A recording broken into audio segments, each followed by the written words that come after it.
Just joined us. You're watching Newslink on DSTV channel 403. Now, Nehawu is going ahead with strike action this morning following a breakdown in wage negotiations. The Public Service and Administration Department has interdicted that strike, but unions are appealing the decision in court this afternoon. Unions are demanding an increase of between 10 and 12%. Police and prison union Popcru is part of the coalition of unions involved in the strike. They represent some of the state's essential workers. Let's discuss this now with Popcru spokesperson, Mr. Richard Mamabolo. Mr. Mamabolo, good morning and thank you very much for your time.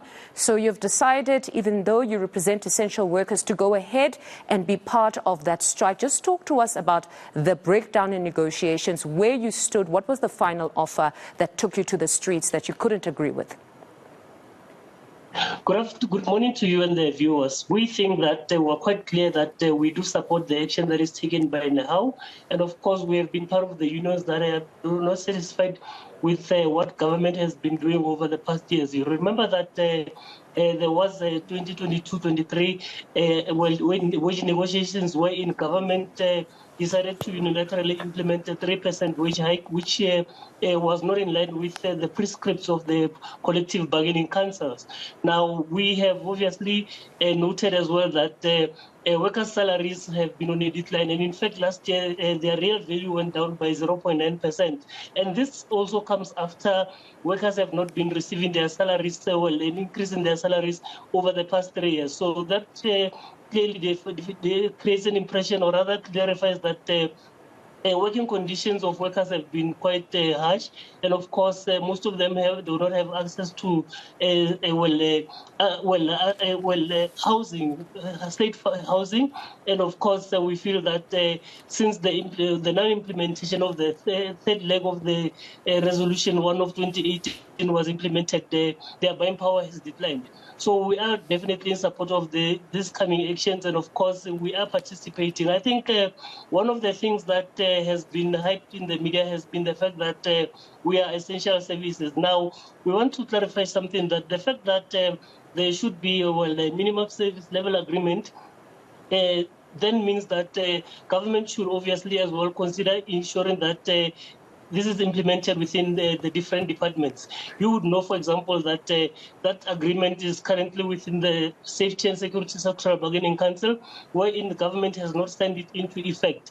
And this, of course, comes after a decision was taken by the Concord when it was Popcru versus the SAPS to actually look into these conditions, which would ensure, or rather define, as to who is essential and who is not. As things stand within the SAPS and of course in other departments as well, what is currently clear is that there are those who are called the SAPS Act members. These are the essential members, and then there are those who are considered to be Public Service Act members. Those are not essential. So with regards to them actually participating in whatever form of actions, they would then be allowed to participate in that regard. And of course, this also applies in the DCS and many other sectors within the public service. So there's no the issue around us working within the essential services is neither here nor there.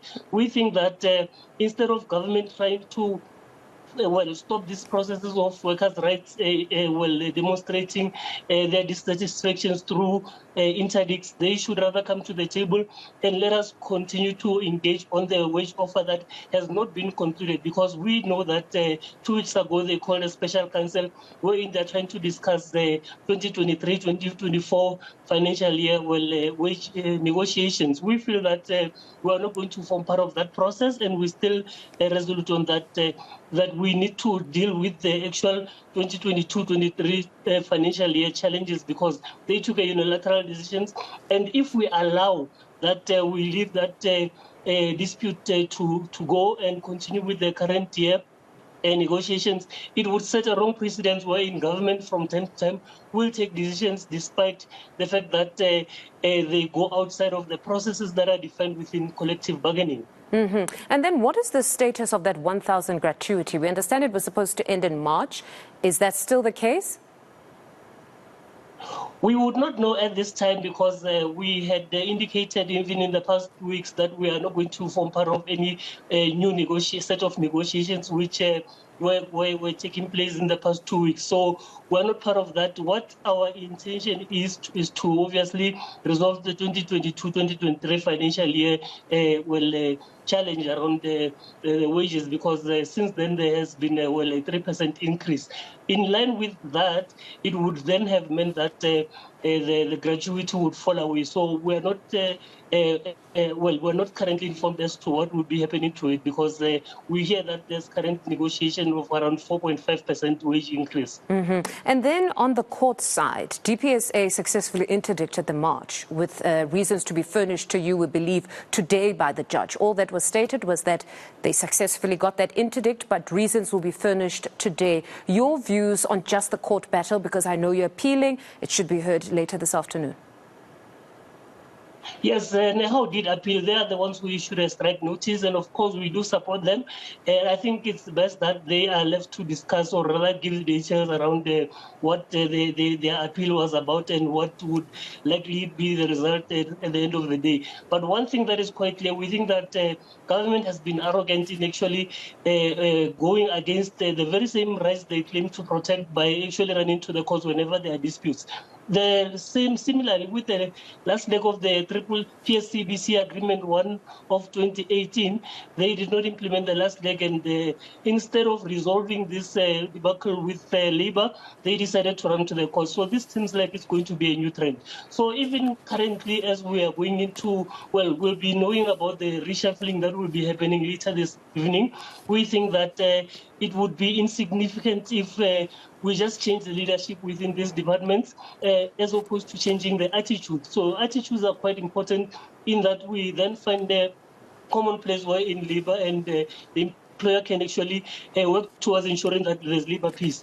As things stand, government and the ministers that are currently within the Department of Labor and DPSA have been quite arrogant about how we actually go around finding common solutions. And of course, we will not accept that workers become scapegoats whenever there are such challenges which affect their livelihoods.